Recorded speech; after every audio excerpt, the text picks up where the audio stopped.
Bonjour à tous et bienvenue dans ce nouveau rendez-vous de 6 minutes chrono. Nous accueillons aujourd'hui Olivier Touchard qui est chargé de venaison à la Fédération nationale des chasseurs. Bonjour. Bonjour. Alors nous allons parler notamment, pas que, mais de sanglier, l'imaginaire d'une Gaule ripailleuse estampillée Goscinny-Uderzo. Uderzo, la bête noire est aujourd'hui au centre des débats. Ce qui est intéressant, c'est qu'aujourd'hui la Fédération nationale des chasseurs lance un label qui s'appelle Gibier de France, dont l'objectif est notamment de vendre la viande de sangliers qui sont abattus chaque année. Finalement, c'est ça. Ce qui a motivé cette démarche, c'est la vente de la viande que les chasseurs se partagent à la fin d'une battue, notamment. Alors effectivement, la motivation, c'est de trouver des débouchés toutes ces viandes de gibier, dont le sanglier dont vous venez de parler, où effectivement on a un problème. Pour faire simple, on a de plus en plus d'animaux qui sont prélevés tous les ans et de moins en moins de chasseurs.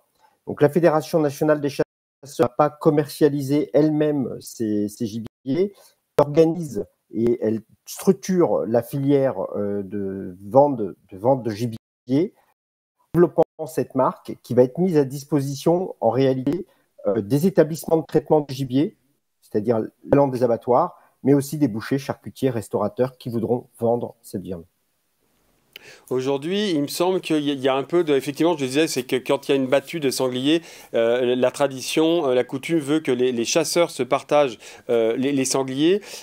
Sauf que, par exemple, si on prend... juste dans le Rhône, il y a entre 1900 et 2500 prélèvements par an de sangliers. Donc, les chasseurs ne peuvent pas tous partager. Aujourd'hui, qu'est-ce qui est vendu aujourd'hui? Qu'est-ce qui est déjà vendu en termes de sangliers au grand public?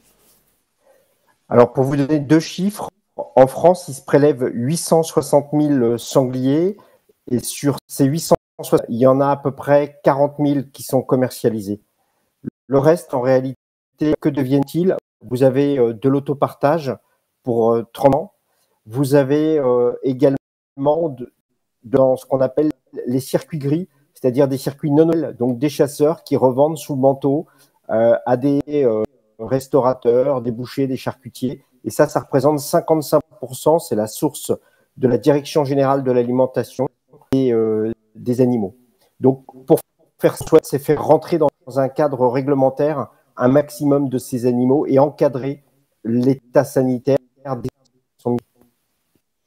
Comment ça va se passer concrètement? Parce que j'imagine forcément ça va passer par il va y avoir un processus, notamment sanitaire, par des laboratoires vétérinaires, parce que effectivement aujourd'hui il y a l'obstacle notamment de la trichinellose notamment.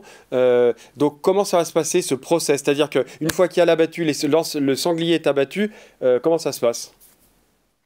avec deux circuits. Vous avez ce qu'on appelle le circuit long, où l'heure va vendre son sanglier à l'équivalent d'un abattoir, c'est-à-dire un traitement du gibier. Il y en a 26 en France. Et dans ce cadre-là, vous avez effectivement le test trichinellose qui est réalisé et vous avez toute une analyse sanitaire qui est faite par les services euh, de la direction départementale de la protection des populations. Deuxième cas de figure, le chasseur peut, à titre gracieux ou onéreux, son sanglier, par exemple, dans un rayon de 80 km chez charcutier traiteur. Dans ce cas, le chasseur doit faire un test trichinellose dans un laboratoire agréé, comme vous venez de le souligner. En attendant ce test, il stocke dans une chambre froide son sanglier et ensuite, tout simplement, on peut le vendre à son boucher charcutier.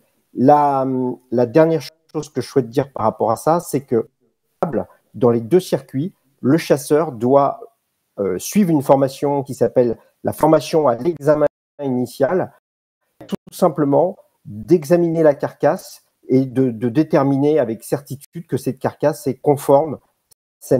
Voilà. Il y a une petite dernière question. Quand est-ce qu'on pourra, dans ce cadre du label Gibier de France, avoir les premiers sangliers Gibier de France dans les étals des centres commerciaux et à quel prix? Alors écoutez, nous devrions avoir les premiers animaux qui vont être estampillés Gibier de France. Donc, nous avons lancé la marque début octobre. Donc, ça va relativement vite, ça va se monter en puissance progressivement. Et puis, petit à petit arriver également chez les bouchers, charcutiers, restaurateurs de vos régions. Et le prix, eh bien, libre à chaque, évidemment, établissement son prix. L'ordre d'idée, quand même, c'est que ça ne soit pas une filière élitiste, que c'est accessible. Je vous donne un exemple, par exemple, de ce qui se fait ailleurs, en Angleterre, où vous avez une forme de démocratisation, de commercialisation de la viande. Et vous avez une enseigne qui s'appelle Sainsbury, de la viande de cerf entre 11 et 20 euros le kilo. Voilà, pour donner un ordre d'idée. Donc, nous, quand même que cette viande elle soit accessible à un plus grand nombre, à un prix entre le bœuf et le mouton, pour faire simple. Ok, bah écoutez, en tout cas, merci pour ces détails, ces informations, Olivier Touchard. Je le rappelle, donc ce nouveau label Gibier de France par la Fédération nationale des chasseurs. Pour plus d'informations, évidemment, c'est www.lioncapital.fr. À très bientôt. Au revoir.